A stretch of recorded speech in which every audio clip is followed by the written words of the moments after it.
Ladies and gentlemen, a very warm welcome to you all, and it's an honor to see all of you here in this beautiful city, The Hague, the international city of peace and justice. And it is truly so right that this event, in my humble opinion, a very important event is taking place on this premises, on this venue here in The Hague, because The Hague not only symbolizes being the legal capital of the world, but this Peace Palace and this venue also symbolizes, the freedom of speech. And as far as I'm concerned, media for a city like The Hague and journalists are the conscience of a society. And if you want to build up a society based on liberty, based on freedom, based on brotherhood, based on solidarity, based on caring and sharing, then it is so true that media, fulfills its jobs as we want to see it, because it is the holder, you might say, of many things, but it is the controller of democracy, and democracy can only be there when there is full media attention. So that's why the municipality of The Hague, Twan Huis, very much supports this event, and I hope that you have had a beautiful afternoon. And I just now got an SMS from my hometown, no, not my hometown, my home country, my native country, Suriname in South America. And there is a broadcasting organization, and my brother works there, and he is doing a satirical program there, and the minister just decided to ban that program, to invoke the license, because it is critical towards the president and the ministers and members of parliament and even in society. I mean, it's a very small country, small population, and if you do that, if you do these kind of things, then I think you're undermining democracy, and that is which the international community will not tolerate. Before you go there, because this is some sort of irony, I didn't know that you were going to tell this anecdote about Suriname, but how important is it to fight for the free press in that country as well? Because most people in the Netherlands know that President Bouterse there is not a big fan of free press. No, of course not. I mean, this president has a history as far as democracy, undemocratic actions are concerned. As I said, if you want to build up a mature democracy, then free media is mandatory. It's mandatory. It's really imperative, actually, in a country like this. And it's a small country, only 500,000 population. And if you ban these kind of satirical programs, quarreling makes us mature, in my humble opinion. As we have done before, the two of us. As we have done before. No, but I think if, you don't quarrel with each other, you only said, yes, Mr. President, yes, sir, yes. That won't bring a community, a society forward.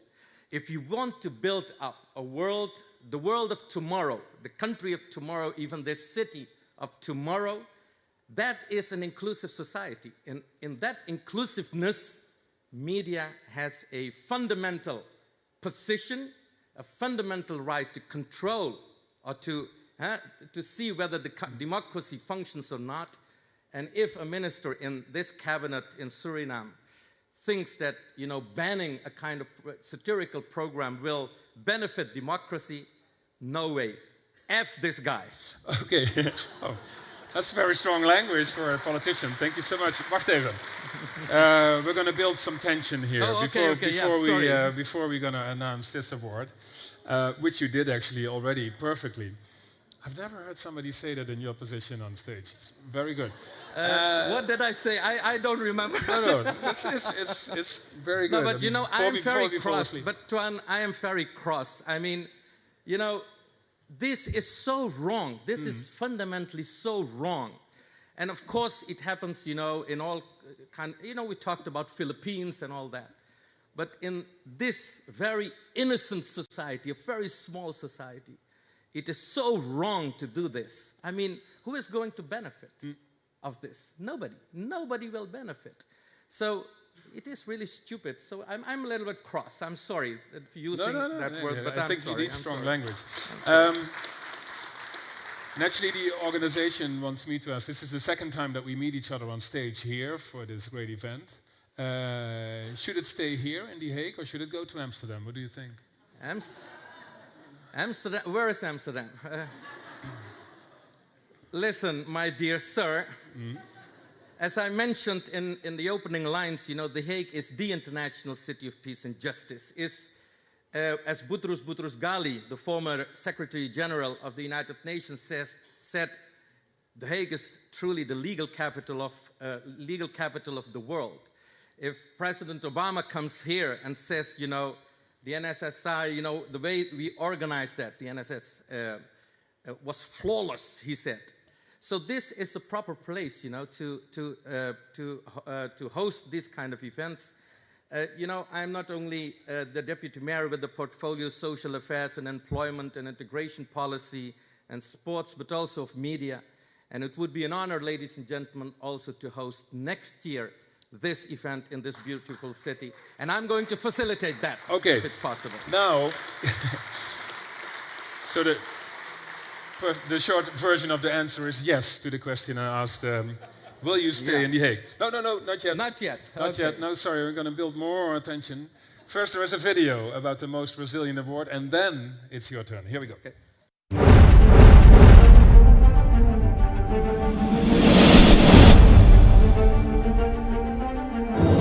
Huna Ahmad is a courageous war journalist from Iraq with an impressive record. He's reported on the war in Iraq, Syria and Lebanon, and crossed enemy lines in an effort to talk to ISIS.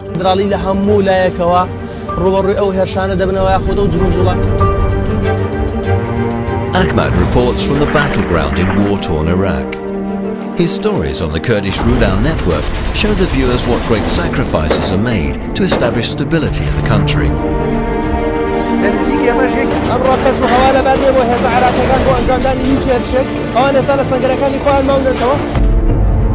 Huna Ahmad has been threatened, was detained twice, and almost got killed by a bomb explosion.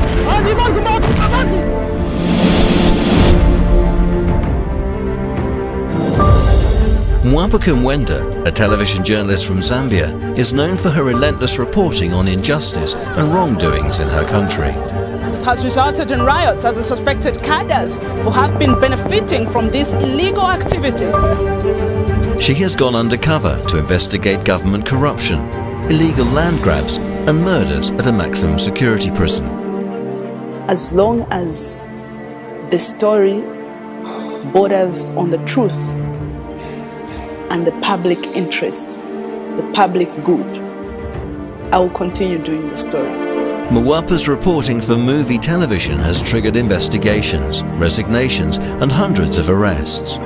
Threatened with criminal prosecution, Kumwenda has fortified her work with an unwavering commitment to exposing hard truths.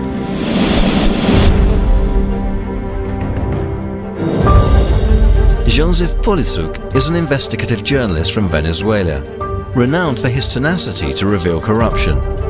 He unraveled a large corruption network, forcing authorities to take action. En Venezuela, que a veces sentimos que el periodismo no ayuda de tanto, en este caso nos damos por servido porque devolvieron al menos una de esas 360 partidas. Politsuk is the editor of Amando.info, the only website in Venezuela dedicated exclusively to investigative journalism into an economic system that many see as a kleptocracy. Despite threats and several arrests, he keeps on fighting the censorship with brave and innovative research, such as the Panama Papers.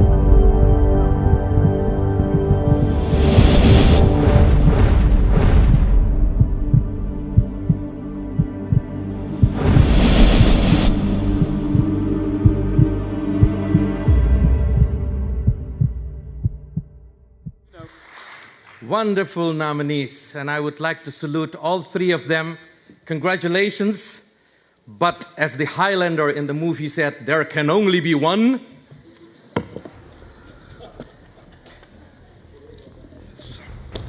Ladies and gentlemen, according to the jury was very impressed by the change in society by means of persistent reporting. This journalist has exposed government-sanctioned murders, corruption among senior government officials, and violation of human rights by men and women in uniform. Though at times threatened with criminal prosecution, this journalist has built courage to tell hard stories, believing it is for the public good. The winner, ladies and gentlemen, of the most resilient journalist is... It is quite warm here today, isn't it? Shall we take a couple of more seconds before you say anything? Here you go. The winner is, ladies and gentlemen, Mwape Kumwenda.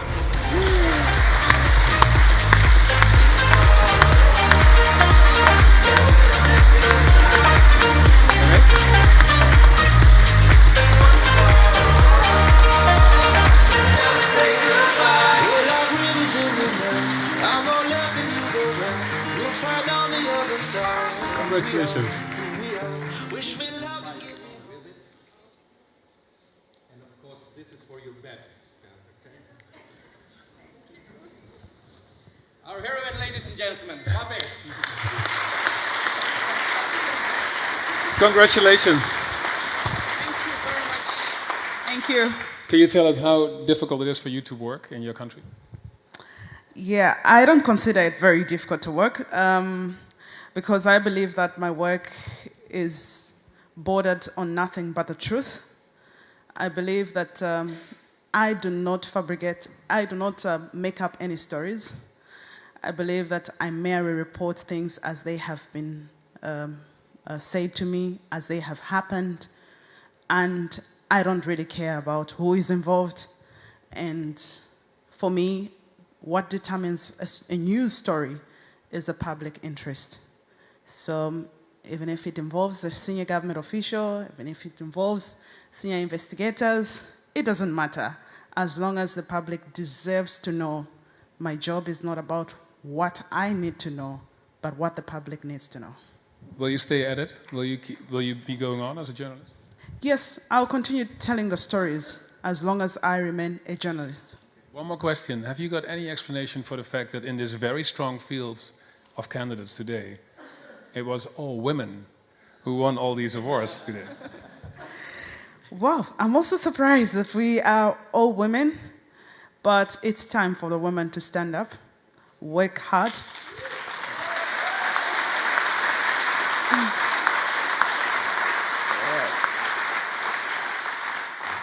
I feel that a woman has more ability and power to make even better change in our society than you men. Yeah. Congratulations on that again. Very wise words. Thank you so much. Enjoy your time in the Netherlands and congratulations with your great prize. Thank you for coming. Thank you very much. Thanks. Dank jullie wel.